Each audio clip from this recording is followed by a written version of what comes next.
Вашей газете, ребята, вашей любимой «Пионерской правде» исполнилось 50 лет. Я знаю, что вы не только читаете свою газету, но еще и активно сотрудничаете в «Пионерской правде». Вы являетесь юными корреспондентами газеты. А вот Андрей Бабенков – ответственный редактор стенной газеты, отрядной, которая называется «Искра». Мы в «Пионерскую правду» пишем наши заметки. Помогло тому, что мы стали юнкорами «Пионерской правды», наша классная газета. Она называется «Искра». Вот несколько номеров «Искры». Эту газету мы выпускаем с 4 класса. Она выходит у нас каждую неделю. Особой редколлегии у нас нет, и выпускают ее по 2 человека. Первое задание пионерки нашему отряду было рассказать о том, как наша отрядная газета помогла нам стать правофланговым отрядом. Мы написали целый очерк, но в пионерке у нас не приняли нашу корреспонденцию, сказали, что она не отработана как следует. Через неделю мы привезли уже отработанную, хорошо написанную корреспонденцию, и тогда у нас ее только приняли. Совсем недавно пионерка отправила юнкоров в новую командировку, посвященную операции «Салют Победы». Эта командировка посвящается женщинам, которые участвовали в Великой Отечественной войне. Пионерские годы мои прошли на селе. Пионерская жизнь в нашей пионерской организации была очень разнообразной. Мы участвовали в художественной самодеятельности, выезжали в окрестные села. Во время урожая помогали колхозу. И, конечно, всегда с нами была «Пионерская правда». Мы ее читали всем классом, многое узнавали о жизни ребят из других школ. Она помогала нам быть честными, воспитывала нас в трудолюбие и также готовила нас для вступления в комсомол. Сейчас работаю уже 6 лет сновальщицей на знаменитой Трехгорке. Наша комсомольская организация сейчас шествует над 86-й московской школой. Мы часто бываем у ребят в гостях, приглашаем их к себе, показываем им свою работу, свой комбинат.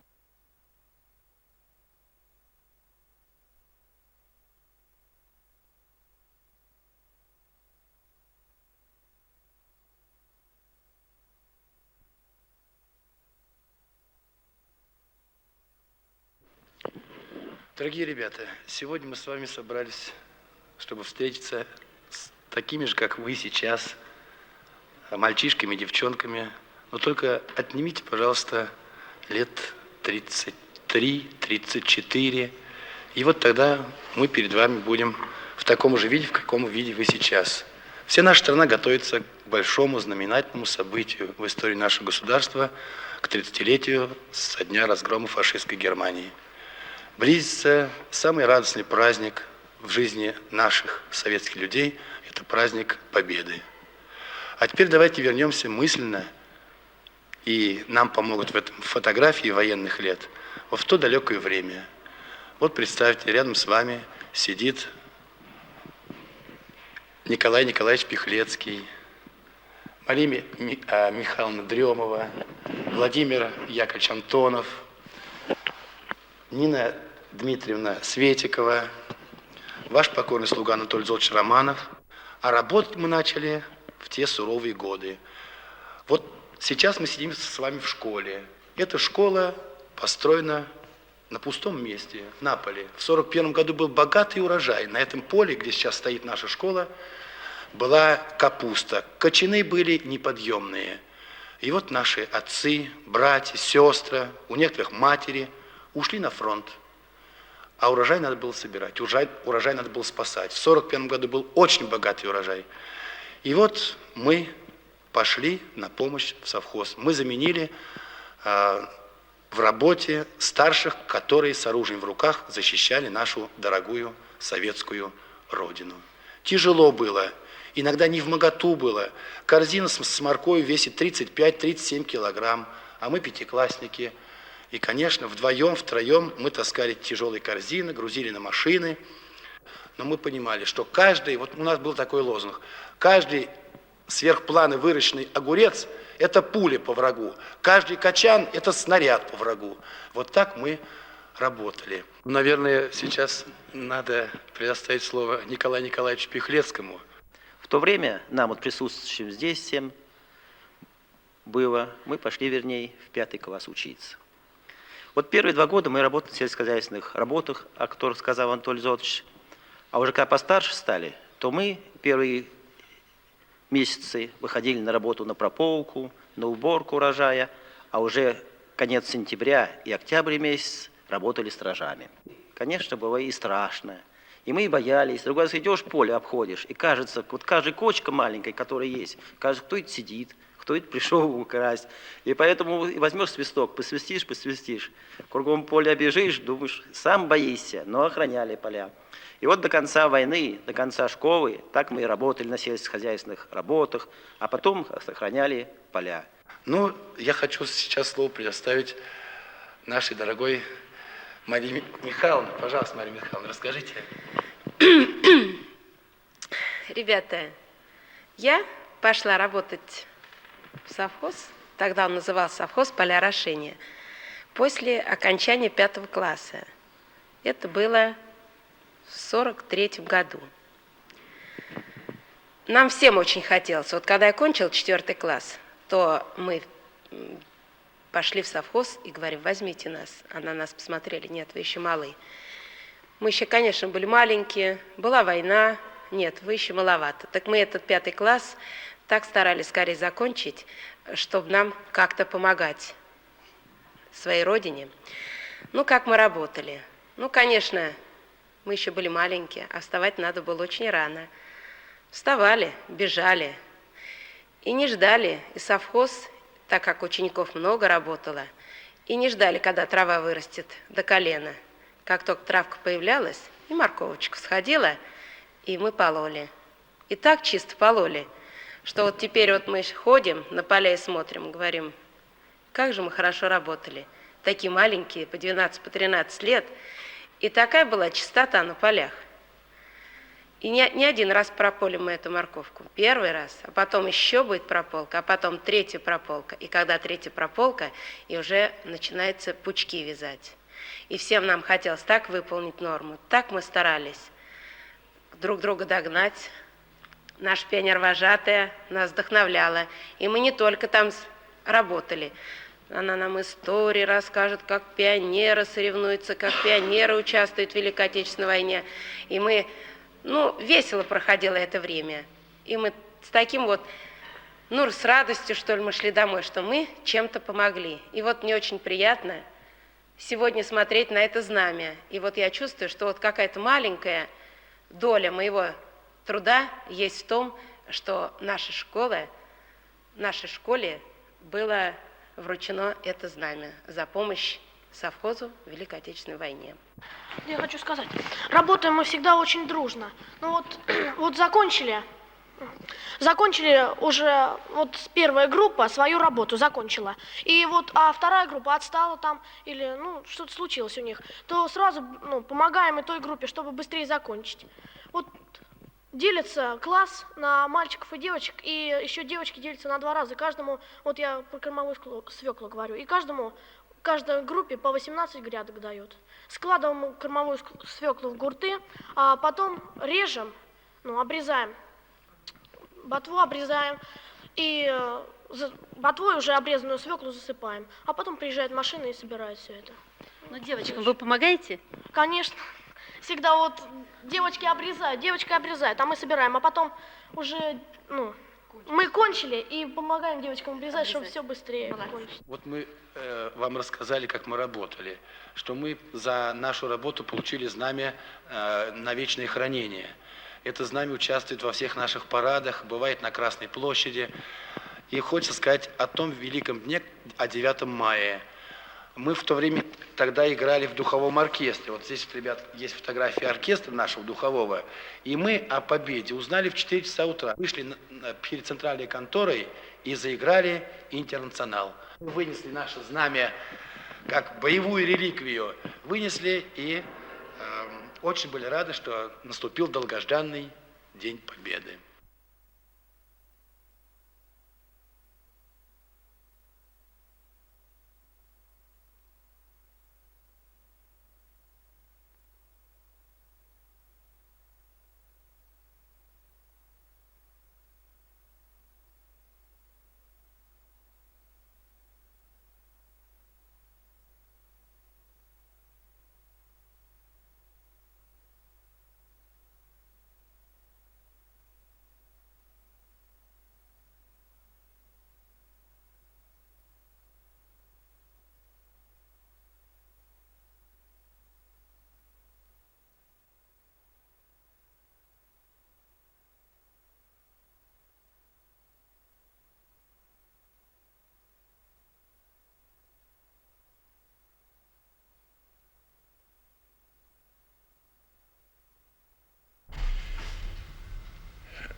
Недавно состоялось заседание главного штаба Зорницы, на котором рассматривался вопрос о работе 37-й школы города Тбилиси, военно-патриотической работе, пионерской работе и, главным образом, работе Зорница.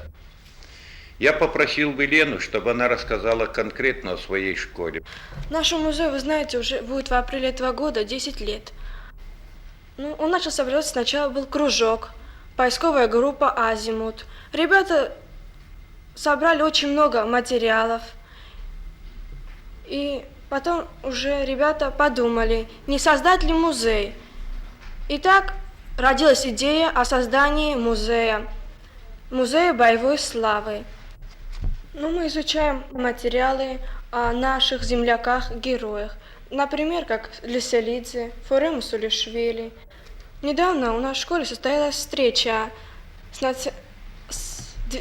с участниками движения сопротивления в Италии, среди которых воевал наш земляк Фуре Мусулишвили. Совет дружины и Совет музея дали задание всем пионерским отрядам разыскать участников Великой Отечественной войны, живущих в нашем районе, чтобы в дни праздника и вообще в будни ни один ветеран не остался без внимания, чтобы они были не забыты.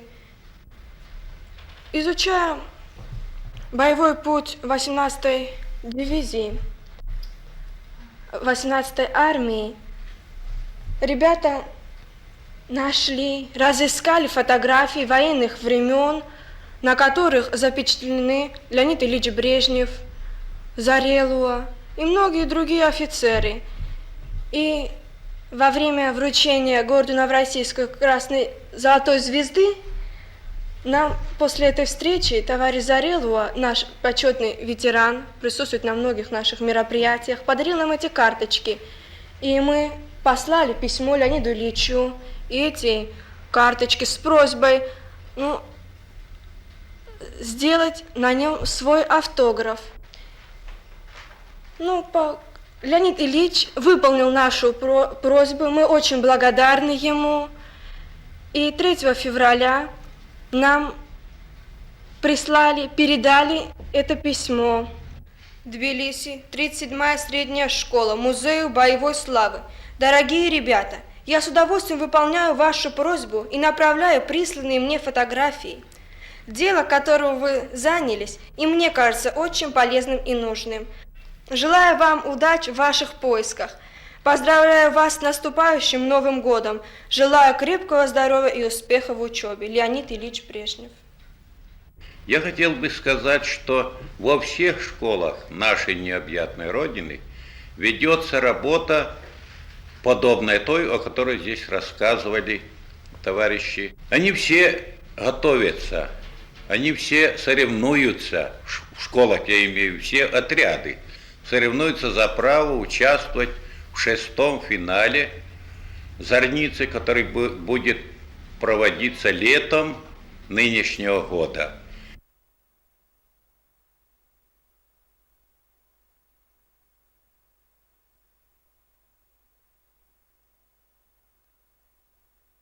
Какие вы любите стихи, ребята? Вот вы любите. И почему люди читают стихи, любят читать стихи? Я люблю стихи о героизме. Вот, например, мне нравится стихотворение «Комсомольский билет».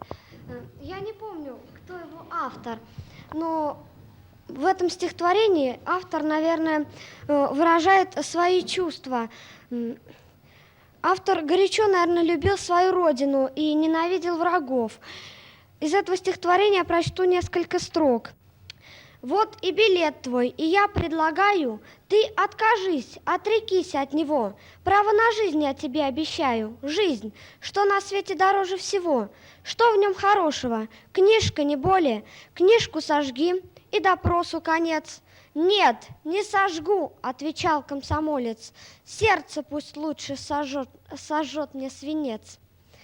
Вот. Я во всем хочу быть похожа на этого комсомольца. И, наверное, комсомолец очень горячо любил свою родину. Мы знаем, что стихотворение делает человека лучше, и душа у него становится приятней. если человек злой, то, прочитав стихи, он становится добрым, душа его обогащается. Но есть такие люди злые и жестокие, как фашисты. Есть стихотворение, но я не знаю, я его наизусть не знаю. Там рассказано про катер, то есть про баржу, про одну. Она везла лошадей в море. Транспорт.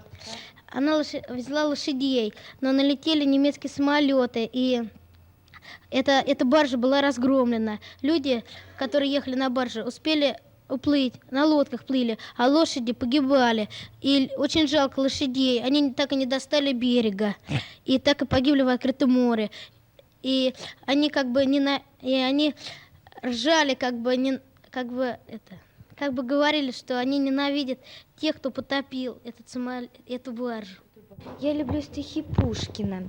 Мне нравится, как Пушкин описывает природу, человека, как он при этом какие подбирает слова, эпитеты. Мне нравится стихотворение «Я помню чудное мгновенье». Я помню чудное мгновенье. Передо мной явилась ты, как мимолетное виденье, как гений чистой красоты. В томлениях грусти безнадежной, в тревогах шумной суеты звучал мне долго голос нежный, и снились милые черты. Пушкин смог в этом стихотворении показать, что может сделать любовь с человеком. Она может его сделать радостным и грустным, счастливым и тоскливым. Она Все может. Любовь все может. Да. Мне нравится, как он описал вот это чудное мгновение. Можно даже представить его. Так, очень хорошо. Я тоже люблю такие стихи, нежные, задушевные. Вот одно из таких стихотворений Исаковского «Зимний вечер». За окошком в белом поле сумрак, ветер, снеговей. Ты сидишь, наверное, в школе, в светлой комнатке своей. Зимний вечер, коротая, наклонилась над столом. То ли пишешь, то ли читаешь, то ли думаешь о чем. Это стихотворение очень красивое, ласковое. Вот жестокие люди, они никогда не читали таких стихов или просто не хотели их читать. Если бы они прочитали бы их, они бы не смогли бы убивать людей, животных. Человек, который прочитал стихи, становится добрее и больше не будет, наверное, обижать людей. Характер его изменится. Мне нравится Пушкин. Пушкин очень хорошо описал в своем стихотворении «Полтавский бой» сам бой, саму битву. Я прочту описание этой битвы. Штыки смыкают тяжкой тучей, отряды конницы летучей, браздами, саблями звуча, сшибаясь, рубятся с плеча, бросая груды тел на груду, шары чугунные повсюду, меж ними прыгают, разят, прах роют и в крови шипят. Швед русский колет, рубит, режет, бой барабанный, клики скрежет, гром пушек, топот, ржание, стон, и смертят со всех сторон. Но близок миг победы. Ура! Мы ломим, гнутся шведы. О, славный час, о, славный вид! Еще напор, и враг бежит. Вот в этих строчках особенно выражается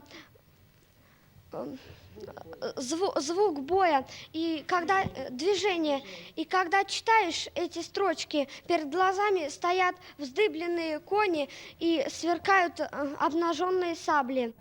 Ну вот, ребята, хорошо читать стихи, в любой обстановке, смотря какое у вас настроение, что вы испытываете в данный момент. Вот скоро лето, в конце мая мы собираемся с вами идти в поход по местам боевой славы в город Верею. Пойдем на несколько дней. И обязательно будет у нас костер, палатки будут стоять в лесу на поляночке. И глухой ночью под звездным небом, кто будет дежурить спящих, будем сидеть, рассказывать истории интересные. А когда истории все перескажем, будут обязательно читать стихи.